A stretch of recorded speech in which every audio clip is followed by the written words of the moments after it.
Bom dia, gente. Sejam bem-vindos. Estamos no capítulo 27 de Jeremias, para falar de mais guerra, mas eu orando agora de manhã, eu falei, ai Deus, não aguento mais falar sobre guerra. Mas imagina quem está vivendo na guerra, imagina para Jeremias como foi viver aquele tempo, né?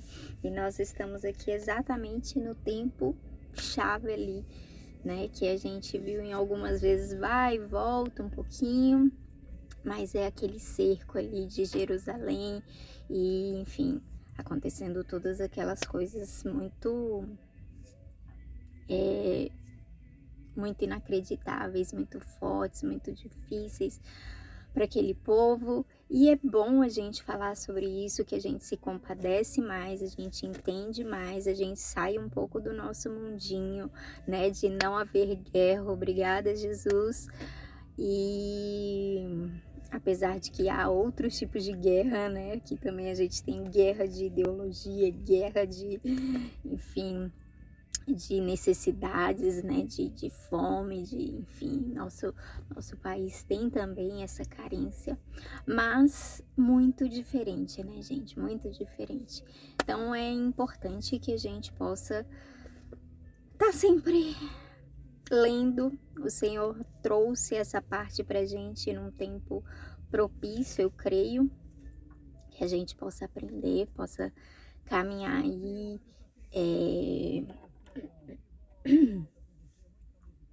nos atualizando sempre das coisas que estão acontecendo, enfim.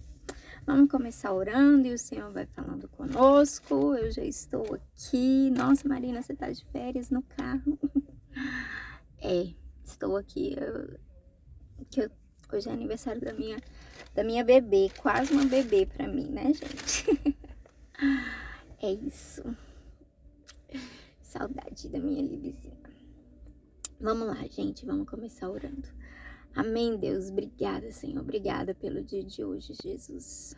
Nós queremos colocar diante de Ti este dia, Deus, as nossas vidas, a nossa mente, o nosso coração, Deus, disponibilizar ele para o Senhor mexer, Deus, fazer ele como o Senhor quiser, sabe, Pai? Nos mover, nos fazer compadecer, nos fazer orar, levar a nossa mente, Deus, de força, de paz e daquilo que nós podemos fazer neste momento com essas pessoas, Deus, que têm sofrido ataques, enfim, tantas coisas acontecendo no mundo, sabe, Deus, tantas tragédias. Então, em nome de Jesus, nós te pedimos graça e misericórdia, nós te pedimos para que o Senhor sente no trono deste mundo, sabe, Deus, e governe, controle todas as coisas, Deus.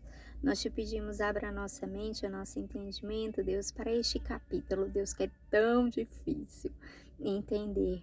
Mas fala conosco também nas nossas necessidades especiais, naquilo que o Senhor está querendo de nós. Em nome de Jesus. Amém? Vamos lá, então vai dizer o capítulo 27 o seguinte, gente.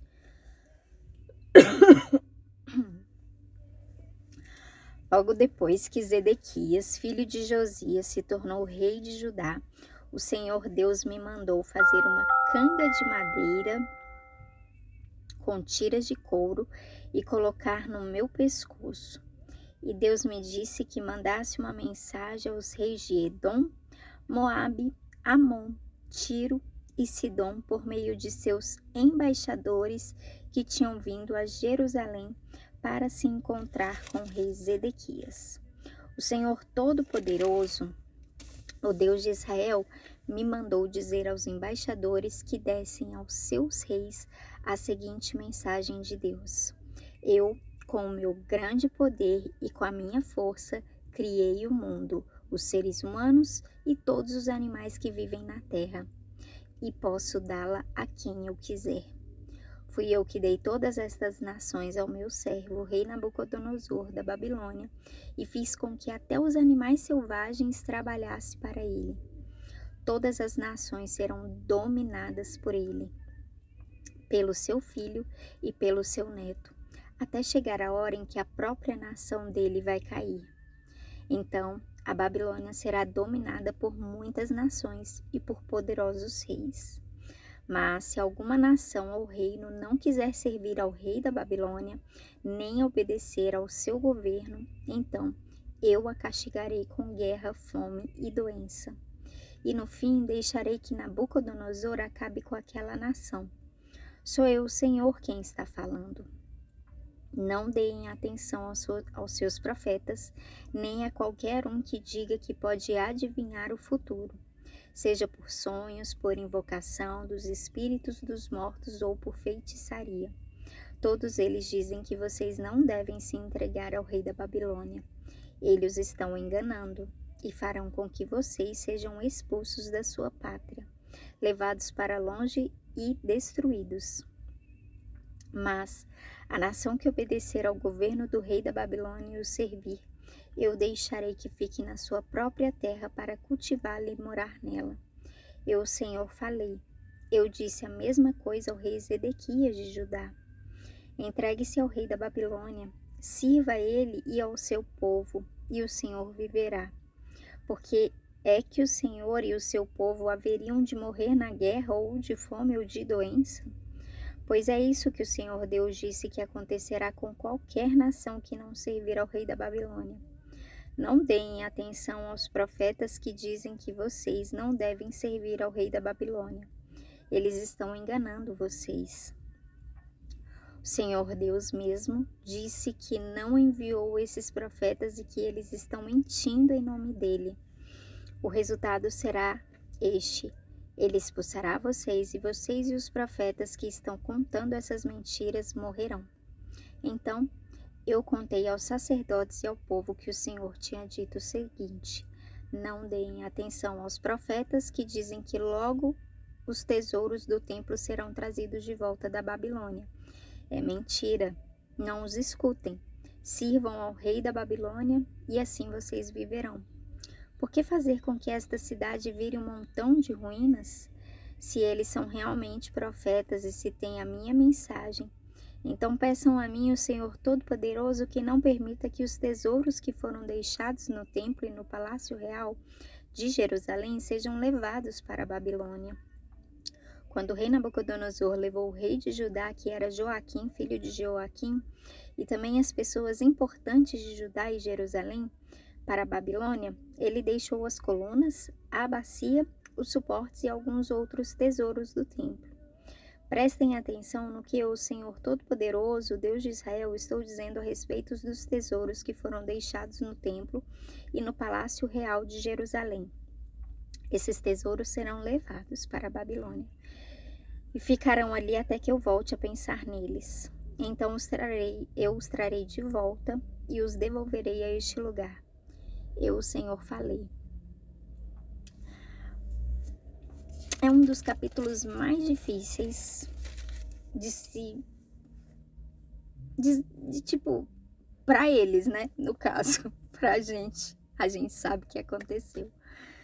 Mas então aqui o Senhor vai dizer que assim que Zedequias, logo em seguida que Zedequias tomou posse ali como rei de Judá, ele convocou os embaixadores de outras nações, talvez para pedir ajuda, né? Porque já estava nessa situação meio que caótica, a Babilônia avançando ali no ataque contra eles.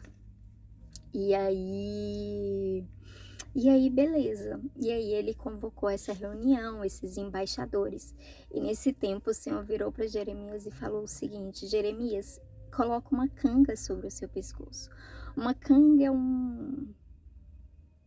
eu não sei se é de madeira, enfim, mas é um negócio assim, onde coloca sobre os ombros, não sei se o boi tem um ombro, aqui no boi, né, para os dois andar, coloco, não, esse é o jugo, né, enfim, não lembro, não sei o que é canga, é isso mesmo, é um negócio que coloca aqui para, na verdade, andar, como é que se diz, andar com alguma coisa, eu acho, né, enfim.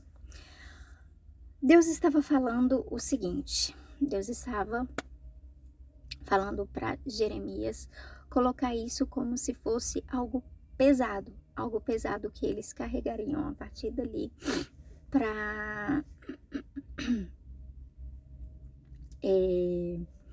para representar ali o que seria, né, a Babilônia para eles, mas que eles deveriam, todas essas nações, esses representantes aqui, né, esses embaixadores deveriam ver Jeremias e Jeremias, a partir daí, falar essa palavra de que todos eles teriam que se submeter ao rei da Babilônia, que era Nabucodonosor. E o Senhor chama ele de servo, né? Vai falar ali que Nabucodonosor então virou o seu servo e que Deus possuía o poder de todas as coisas em suas mãos, pois ele havia criado terra, céus, os seres humanos, os animais e tudo que há neles, e ele podia dar a quem ele quisesse. Então, que eles se submetessem, que ia ser mais fácil assim, né? Porque aquela cidade ela já estava condenada, ela já passaria ali por esse castigo de 70 anos, né? Por esse descanso. E quem continuasse ali, quem permanecesse naquele lugar, sofreria guerra, fome, doença. Então é isso. Então, por que eu falo que é meio difícil? Porque é como se fosse Deus entregando as coisas. Tipo, o poder das nações na mão do Irã, do governo do Irã, digamos assim. Bom, eu não sei vocês, né? Tem gente que fica a favor. Tem gente que levanta bandeira em show. Mas, gente, é um dos governos mais cruéis. É um dos piores governos. Sério. E, enfim, voltando para a Bíblia, porque eu também não tenho muita propriedade, eu não tenho muito conhecimento para falar, mas assim, né? Nabucodonosor, às vezes a gente vê ele melhor. Mas mais para frente, quando a gente vai ver o castigo da Babilônia, o castigo de Nabucodonosor, Deus vai falar que eles trataram os filhos dele com muita crueldade. E é isso. Então aqui a gente vê que era para eles se renderem, né? O Senhor estava falando para eles se renderem àquele governo, àquele rei. Por quê? Porque o Senhor estava entregando, ele tinha o direito de fazer isso porque dele era, e que não ficasse resistindo, se debatendo. E vamos trazer aqui para nossa realidade, quando uma palavra assim muito confrontante com aquilo que a gente sabe, espera e crê de Deus, como a gente pode crer numa palavra como essas? Como a gente pode saber que não é um falso profeta? Primeiro que Jeremias, ele já tinha, né, esse peso aí. Segundo que muitos outros profetas vinham e falavam mais ou menos a mesma coisa, né? Tinha ali a mesma mensagem. Outros profetas falavam, não, gente, fica tranquilo que, tá acontecendo isso, mas os tesouros do templo vão retornar para o país, vai ficar tudo bem, fiquem calmos. Mas o Senhor estava falando que não. E aí, nossa, muito conflito de ideia e muito difícil a gente engolir uma mensagem dessa que Jeremias estava dando.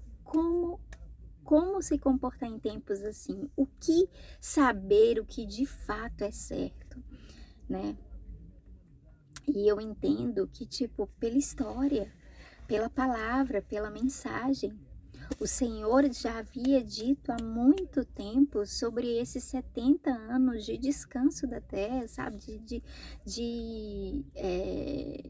Como é que se diz? De castigo, se eles não estivessem cumprindo. E eles sabiam que eles não estavam cumprindo os mandamentos e as ordenanças de Deus, né? Então, assim, por aquela convicção no coração, sabe? E porque a palavra de Deus, ela sempre vai trazer um confronto pra gente. Eu acho que ela nunca vai ser assim, ela sempre vai ser paz, sempre vai dar paz. mas eu acho que ela nunca vai ser confortável totalmente. "Ah, não, fica tranquilo". Cara, não fica tranquilo, você tá no mundo, você não fica tranquilo em relação a, tipo, seu comportamento. Você é ótimo, cara, pelo amor de Deus, olha você, você é uma santa, você merece tudo de bom. Gente, mensagem assim, eu nunca acredito. Então, é mais ou menos por aí, sabe. Então acho que Deus, ele sempre tá trabalhando na gente, nós somos vasos de barro nas mãos do oleiro. Então é isso. Meu tempo acabou, mas é uma mensagem difícil, mas nos próximos capítulos a gente entende mais um pouquinho sobre isso, amém? Beijos para todos. Tchau, tchau.